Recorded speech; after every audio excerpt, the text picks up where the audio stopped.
If I'm playing a match and I lose a point, I can't worry about the point that I lost, because if I'm still thinking about the point that I lost, I'm gonna lose the next point in the next game and I'm gonna lose the match. The same is true in a startup. We had like 7 or 8 people in, so I'm in my master bedroom closet getting a call from an investor hoping for a yes, and we got a no. That was super painful. We weren't ready for that, but it motivated us to be better, move faster, and things moved on. And so later that year, we were raising a Series A, and that same investor came back around actually saying, hey, I've heard about the progress. I'm seeing everything you guys are doing. I'd love to be a part of the round. I don't see no as a failure. If I'm doing the same thing over and over and not learning, that's failure. But if there's mistakes along the way and I'm learning from that, I actually see that as a positive thing. I don't necessarily see that as a failure. Ultimately, that's just part of the journey. I'm Bijan Moallemi. Mosaic.tech is a strategic finance platform. We hook into data sources across the business and automate a lot of the manual work that finance teams would be traditionally doing. We debuted as number 97 on the Deloitte Fast 500, and so that's for the fastest 500 growing tech companies from a revenue perspective. Pretty happy to be top 100 on that list, and I think it's just a testament to all the team's hard work over the last few years to hit those numbers.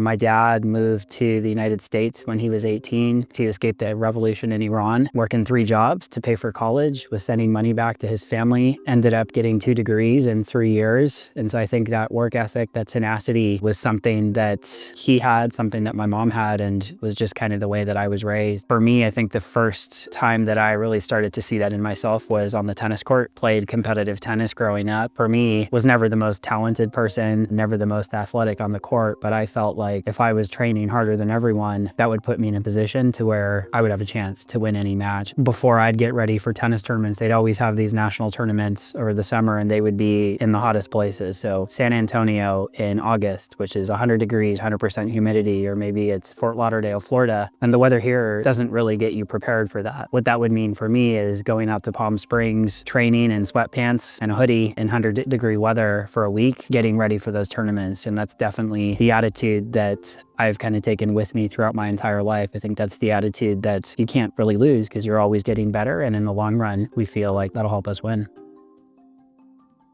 Palantir is an amazing company. The company was just over 100 people when I joined. The finance function wasn't really built out yet. And so we went on this incredible journey for 7 years, building and scaling the finance team, doing close to $3 billion of a quarter dollars in revenue by the time we left. When you've got a rocket ship and you've got a company who doesn't have their finances in order, the business was asking these reasonable questions. What's our cash balance? How much revenue do we have? Who owes us money? And early on, because we didn't have the infrastructure, we couldn't answer those questions. Ultimately, we were working really hard. I remember I was living in San Francisco at the time. We were taking the first Caltrain down to Palo Alto in the morning, taking the last Caltrain back up. But because we were doing our work kind of the old-fashioned way, which is using Excel to do everything, we were spending so much time pulling data, cleaning data, mapping it, doing the analysis, that if the business asked us an important question, it would take us days or weeks to answer it. And with the pace of business these days, if it takes you 2 weeks to answer the question, people have moved on. They need something that is faster. They need something that's real-time or proactive. Palantir was step 1. My co-founders and I, we each went on to be CFOs at other high-growth VC-backed companies. If you don't have the $1 billion on the balance sheet like Palantir had at the time, you don't have a technical finance team, which most teams don't, you're actually in a big disadvantage. And the problem that we were solving at Palantir, it's mission critical. Every company needs to understand their finances. We realized that, hey, everything we did at Palantir, this is actually something that's needed, and it's ubiquitous for all companies. It's not just a Palantir specific problem. As we were just getting the company built, we spent a really long time thinking about the name. We bought a dictionary, and so my co-founder and I, we'd probably spend 2-3 hours a day just paging through the dictionary. We landed on Mosaic. The name itself, if you think about a mosaic tile, one tile on its own could be one system of data, and that's valuable, but it's only so valuable. But when you zoom out and you've got 1,000 tiles representing all the data across the business, you can actually paint beautiful mosaic, this beautiful vision about the company. We're a small startup. We hadn't raised any money at the time. There's other Mosaics out there. It's a somewhat common name. And we landed on tech because we're a technology company first and foremost. And Mosaic is really all about pulling in data from various systems across the business, using that data to plan, forecast, analyze, do all the most strategic, important work that a finance team is responsible for.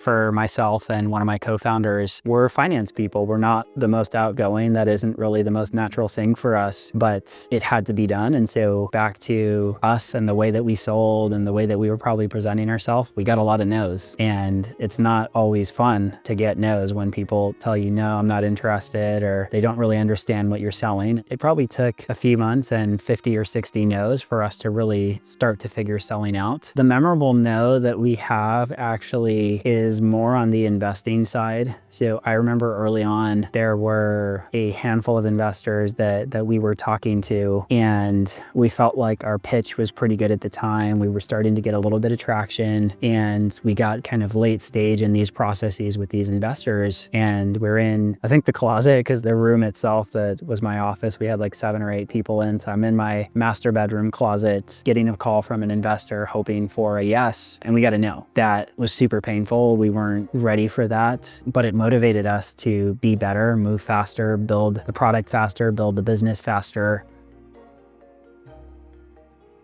And things moved on. And so later that year, we were raising a Series A, and that same investor came back around without us reaching out, actually saying, hey, I've heard about the progress. I'm seeing everything you guys are doing. I'd love to be a part of the round. So I don't see no as a failure. If I'm doing the same thing over and over and not learning, that's failure. But if there's mistakes along the way, if there's something that goes wrong and I'm learning from that, I actually see that as a positive thing. I don't necessarily see that as a failure. Ultimately, that's just part of the journey.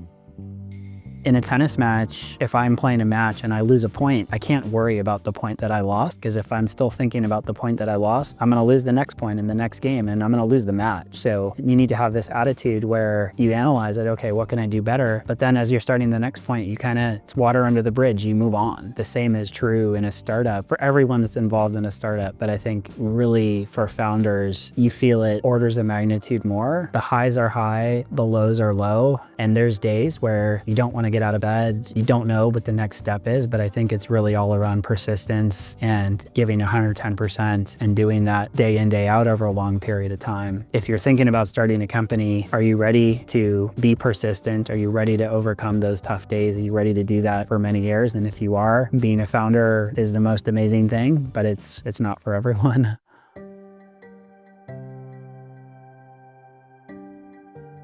One of our core beliefs across the business, and we have 3 core values, but the first one is champion the customer. The way to improve your retention is really understand what your customers want, what they need, and the more time that you can spend with them, the better off you're going to be. Listening to customers, I think 2 things are important. Number 1, you have to make sure that you're listening to the right customer, and the right customer from last year may not be the right customer for today or tomorrow. So that's something that you have to keep in mind. For us, the customer that we were serving early on was kind of the SMB, the small market customer. The things that we were hearing from customers when we had those customers was everything that they cared about in the SMB. Now, the last couple years, the focus for us has been pushing up market, really trying to wean off of some of those smaller customers and focus more on the mid-market and the upper mid-market. We do still have customers that are in that SMB space. We'll sometimes sell to them, but the feedback that we hear from customers at this point, we're going to listen more to the mid-market customer than we are to the SMB customer. And that's just because of the business that we want to build and where we're trying to go. And I think second is it's really easy to fall into the trap when you have a large customer to bend the roadmap and do exactly what a big customer wants you to do. And you have to be making sure that you're listening to the broader customer base and not focusing on what one individual customer might be saying.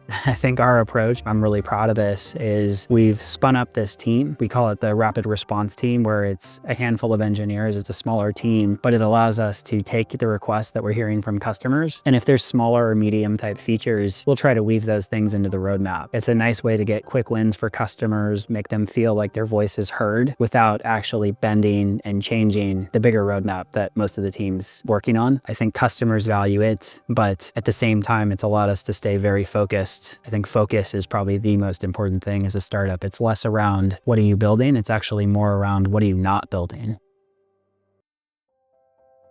I think for us, as we started Mosaic, we saw other folks across the business at Palantir, folks in legal, folks in HR, folks in sales, folks in marketing, all other departments. And they'd been blessed with these amazing technologies. These tools made them better at their job. It made their work faster, easier. And on the finance side, for the most part, over the last 40 years, things haven't changed. You're still doing your work in spreadsheets, in Google Sheets and Excel. It's rows and columns, and the technology hasn't really advanced. And so we felt like there was an opportunity to really push forward and bring this technology to the finance persona, a persona that has been needing innovative technology for years now. So it's something that we're passionate about. And I think if we can play a part and make the role of the CFO a little bit easier, I'd be proud of what we're building.